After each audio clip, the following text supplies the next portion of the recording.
yeah, I've got to admit, I haven't had the best of luck so far with the issues I've had. Obviously the boot, then being crashed into, and then typically when it goes for repair, they manage to lose the keys during the repair. Good evening, hi, hope you're well. As you can probably see, I've got the Jaecoo back. It's been 2 weeks. It's all sorted. The back end now is looking all nice and clean and non-dented again. So this is just a quick update now. I've had the car for 6 months. I've done 4,400 miles.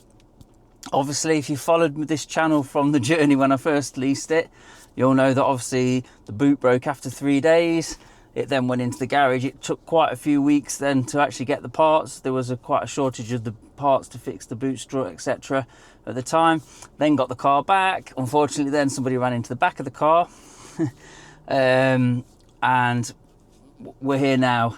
So it was only 5 days for them to get the parts to fix the boot. So that was the new bumper and also a new actual boot as well. So they called me up and they said, yep, your car's all finished, but we've taken it on a test drive, and we've managed to take it on a test drive with the keys on the roof, and we've managed to lose the keys. The company that had fixed it had basically said that they'd walked the test drive route, and they'd also gone around the test drive route on a bike, but somehow they'd managed to, going between departments, they were putting the keys on the roof, and then when it's got to the department where they do the test drive, unfortunately the person who's took it on the test drive has took it on the test drive with the keys on the roof. So they called me up. Luckily I had the spare key, but the insurance company told me not to obviously supply anything other than the car and just the basic keys that they needed. So sod's law, I had an air tag on the keys and I took that off, which that might have been some help to locate them, but hey ho.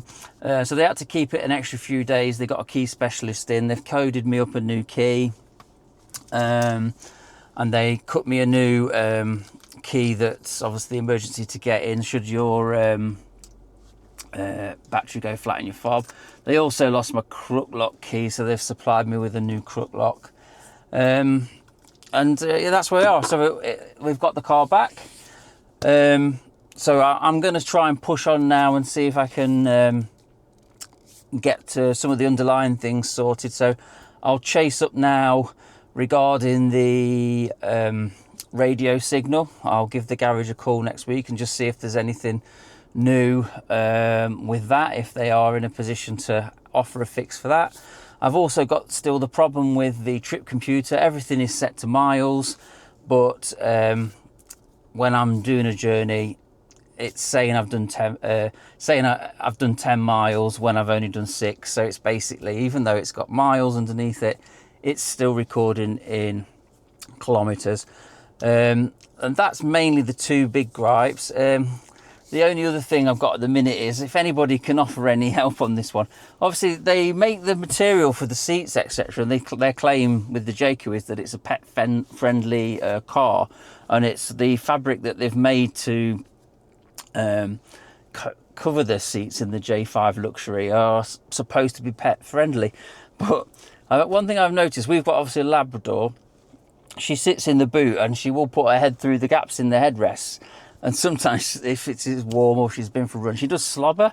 So like the slobber's coming down the upholstery, and I have noticed that it isn't half marking the seat. I've tried to wipe it down with obviously a damp cloth that's just got like soapy water on it, just using fairy liquid, etc. Nothing harsh on the fabric, but it just doesn't seem to shift the slobber, and the slobber is marking the seats. So that's one to note actually. You know, they do claim that this is a pet-friendly fabric, but you know, it doesn't half show up the marks if your dog does slobber on the material. So that's where we are anyway. So say 6 months now I've had it, just over 4,400 miles. The boot broke, that's been sorted. The car's been crashed into, that's been sorted. A couple of the other problems were sorted, and I've just got the 2 outstanding things now. So I'll carry on updating you every month. We've got a review coming up with a Mercedes, a BMW. I'm just trying to look at all cars at the minute that are either hybrid or electric, just to help any people out. And we'll carry on, obviously, keeping you updated on how we're getting on with the Jaecoo. Personally, I'm rather enjoying having this car. It has its little things that, you know, can be somewhat annoying with all the beeps and things it makes when you're not paying attention to the road, or if you know, when you're speeding and it's moving you over and stuff, it can be a little bit harsh. But on the whole, really good car for the money. So we'll leave it there. That was just a quick update. That's where we are now. So please give us a like, give us a subscribe. It really helps this channel out, and I'll keep you updated if there are any fixes for the radio and the trip computer, etc., that come to light. And we'll see you in the next video. Thanks for watching. Have a great night.